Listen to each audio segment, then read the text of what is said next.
பேராசிரியர் Arunan Marxist communist கட்சியின் சார்பாக இதை பற்றி ரியாக்ஷன்ஸ் கொடுக்கறதுக்கு நம்முடைய இணைகிறார். இந்த ஒரு கிரைசிஸ் மத்திய கிழக்கில் எங்கோ மேற்காசியால் ஆரம்பித்து அதோடைய விளைவுகளை நீங்கள் இருக்கக்கூடிய மதுரையிலையும் நான் இருக்கக்கூடிய சென்னையிலையும் பல இடங்கள்லையும் நம்ம உணர ஆரம்பிக்கின்றோம். இது எப்படி கையாள முடியும்னு நினைக்கிறீங்க? இந்த அரசை ப்ளேம் பண்ண முடியுமா இந்த வாரத்தில்?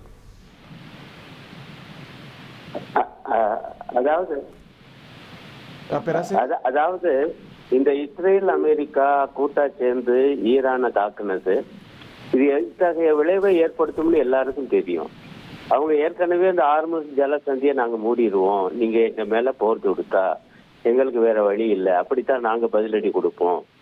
ஏன்னா ராணுவ வலிமை மிகுந்தது அமெரிக்கா. அதை எதிர்கொள்வதற்கு இவங்க கிட்ட இருக்கக்கூடிய இத்தகையதான் ஈரான் செய்யும். அவங்க ஏற்கனவே எச்சரிச்சிருந்தாங்க. ஆனா அதை பத்தி எல்லாம் எதுவும் கவலைப்படாம அந்த அமெரிக்காவும் இஸ்ரேலும் சேர்ந்து ஈரான் நாட்டு மீது இந்த தொடர் குண்டு பொழிவை செஞ்சது மட்டுமில்ல, அந்த நாட்டுடைய உச்சபட்ச தலைவர் அவருடன் இருந்தவங்க அவ்வளவு பேரும் குறி வச்சு கொலை பண்ணது என்பது இது உலக வரலாற்றிலேயே இது ஒரு பயங்கரமான கொடூரமான பாசிச தன்மை மிக்க ஒரு செயல். அப்ப அந்த மக்களுக்கு எவ்வளவு கோபதாபம் இருக்கும். அப்ப அவங்க பதிலடி கொடுக்கத்தானே முயல்வாங்க.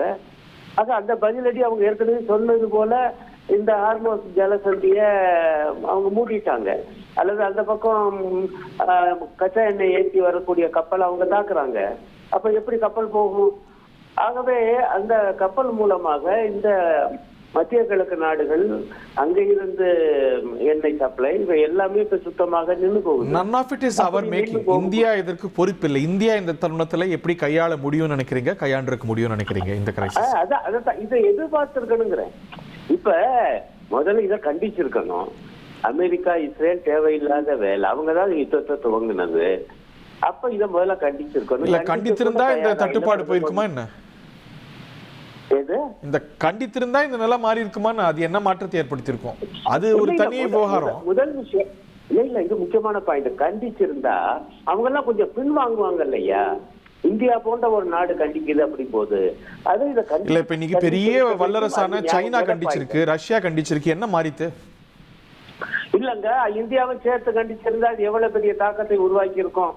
அமெரிக்காவினுடைய நிலை களம் மாறி இருக்காது. அது ஒரு இன்னொரு டோக்கனிசமா தானே போயிருக்கும். இந்த எல்பிஜி தட்டுப்பாடு அப்பயும் நீடிச்சிருக்கும். அதுக்கும் இதுக்கும் தொடர்பு இல்லையே.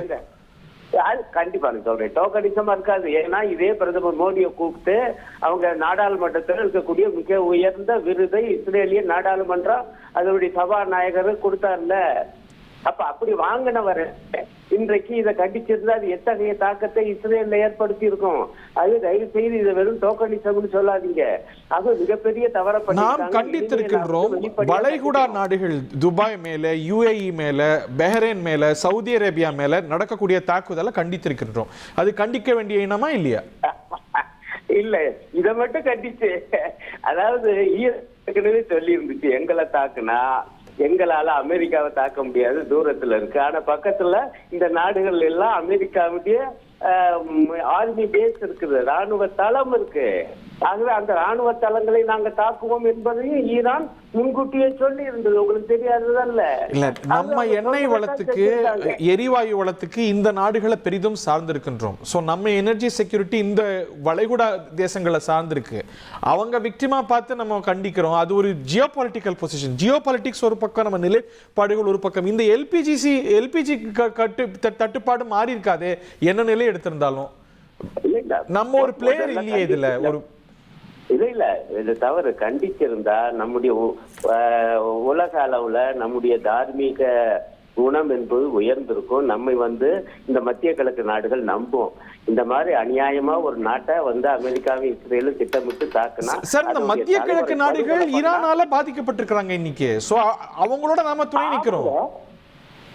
இல்ல, நீங்க ஒரு பகுதியை மட்டும்தான் கண்டிக்கிறீங்க, ஈரானை மட்டும் தான் கண்டிக்கிறீங்க. ஈரான் மீது முதல்ல யுத்தம் துவக்கி அந்த நாட்டு தலைவரை படுகொலை பண்ணவங்களை ஏன் கண்டிக்கல? நாடாளுமன்றத்துல வெளியுறவு அமைச்சர் ஏதோ கொமேனி காய்ச்சல்ல செத்தது போல அவர் சொல்றாரு. அது முதல் பாயிண்ட். கண்டிச்சிருந்தா ஒரு பெரிய தாக்கத்தை உருவாக்கி இருக்கும். நம்முடைய தரமும் உலக அளவுல உயர்ந்திருக்கும். அடுத்த பாயிண்ட், இப்ப இந்த தட்டுப்பாட்டுக்கு வர்றேன். முதல்ல விஷயம் இது நம்ம எதிர்பார்த்திருக்கணும். எதிர்பார்த்து என்ன பண்ணிருக்கணும்? ஆகவே மத்திய கிழக்குல இருந்து வராது, கச்சா எண்ணெய் வராது. அப்ப அதுல இருந்து பெட்ரோல், டீசல், கேஸ் இந்த விவகாரம் பூரா தட்டுப்பாடு வரும். அப்ப என்ன செய்யணும்? ரஷ்யா கிட்ட இருந்து வாங்கணும்ல. ரஷ்யா கிட்ட இருந்து ஏற்கனவே வாங்கிட்டு இருந்தோம்ல. அதுவும் சகாயமான விலையிலேயே அமெரிக்காவோட ஒப்பந்தம் போட்டிருக்கோம். இப்ப கடைசியில அமெரிக்காவே பார்த்து போனா போகுதுன்னு நீங்க 1 மாசம் வரைக்கும் நீங்க ரஷ்யா கிட்ட இருந்து வாங்கிக்கங்க என்று நாங்க சொன்னோம்னு அவங்க திரும்ப திரும்ப சொல்றாங்க. அவங்க சொன்னாலும் கூட அரசு சார்பில் என்ன சொல்லப்படுது, ட்ரம்ப் ஏதோ அறிவிச்சிட்டு இருக்கிறார். அவர் சொன்ன அப்புறமும் கூட நம்ம ரஷ்யா கிட்ட இருந்து பிப்ரவரி மாசத்துல 20% வாங்கியிருக்கோம், நம்ம டைவர்சிஃபை பண்ணிருக்கோமே தவிர வாங்குறதுல அவர் சொன்னார்னு நிப்பாட்டல, இப்பவும் வாங்குறோம். இல்லங்க, அதெல்லாம் குறைச்சாச்சுங்க. ஏற்கனவே வாங்கின அளவா அப்ப வாங்கிட்டு இருக்கோம். அதாவது நான் முழுசா நிப்பாட்டலைங்கிறது ஒப்புக்கொள்றேன். ஆனா அவங்க என்ன சொன்னாங்க, நாங்க சொன்ன உடனே நிப்பாட்டினாங்க. இப்ப நாங்க பழையபடி போனா போகுதுன்னு 1 மாசம் வாங்க சொல்லி இருக்கோம், வாங்கிட்டு இருக்காங்க, அவங்க தயாராகிட்டு இருக்காங்கன்னு அவங்க சொன்னாங்கன்னா அப்படி அறிக்கை விட்டதே தப்பு என்று கராராக கண்டிப்பாக வெளியுறவுத்துறை அமைச்சர் அறிக்கை விட்டுருக்காருங்களா? அது அந்த அளவு கூட நமக்கு முதுகெலும்பு நேரா இல்லையே, நிமிர்ந்து இல்லையே. சரி, அது இருக்கட்டும். நான் என்ன சொல்றேன், நீங்க இப்போ உடனடியாக இந்த நிலைமையை சமாளிக்கணும்னா ரஷ்யாவிடம் இருந்து முன்பு போல இப்ப குறைச்ச அளவுல முன்பு ஏற்கனவே வாங்கிட்டு இருந்தோம் அந்த அளவுக்கு அதிகமான இந்த கச்சா எண்ணெயை வாங்கி நம்முடைய சுத்திகரிப்பு நிலையங்களை வந்து வேகப்படுத்தி அங்க இது எல்லாத்தையுமே நம்ம வாங்கணும். இப்ப வந்து வணிக ரீதியான அந்த கேஸ் சிலிண்டர் விநியோகமே நிறுத்த போறாங்கன்னு வருது. அப்புறம் வீட்டு சிலிண்டருக்கு கூட்டியாச்சு. இன்னும் எவ்வளவு கூட்டுவாங்க? நான் சொல்றேன், இன்னும் அப்படியே நீடிச்சா, இந்த நிலைமை நீடிச்சா பெட்ரோல் விலையும் டீசல் விலையும் கூட்டுவாங்க. அப்ப இது ஒட்டுமொத்தமாக விலைவாசியை கூட்டும். ஏன்னா அதுதானே அடிப்படை. அப்ப இந்த எரிபொருள் சக்தியுடைய விலை கூடும் பொழுது எல்லா பொருட்களுடைய விலைகளும் கூடும். அப்ப ஏழை பாலைகள் என்ன செய்வாங்க? ஒரு பெரிய விளைவு இருக்கும் அப்படின்னு நீங்க கருதுறீங்க? விளைச்சலை பத்தி கவலைப்படாமல் ஒரு கேஸ்கேடிங் எஃபெக்ட் இருக்கும், பெரிய தாக்கம் இருக்கும் அப்படின்னு நீங்க கருதுறீங்க? Make India great again. மக்கள் ஆட்சி அமையணும். மோடியினுடைய கேரண்டியை தான் மக்கள் நம்புவாங்க. வெற்றி கூட்டணி அமையும் அமையும். எக்ஸ்பிரஸ் வேக செய்திகளில் இது இடைநில்லா பேருந்து.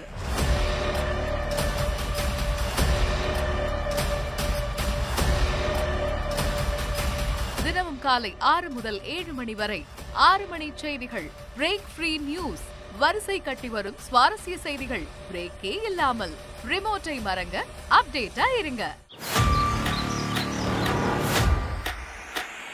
Make India great again. மக்கள் ஆட்சி அமையணும். மோடியினுடைய கேரண்டியை தான் மக்கள் நம்புவாங்க. வெற்றி கூட்டணி அமையும் அமையும். எக்ஸ்பிரஸ் வேக செய்திகளில் இது இடைநில்லா பேருந்து.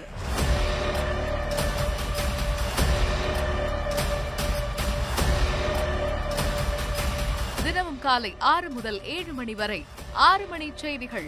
Break free news. வரிசை கட்டி வரும் சுவாரஸ்ய செய்திகள் பிரேக்கே இல்லாமல். ரிமோட்டை மறங்க அப்டேட்டா இருங்க.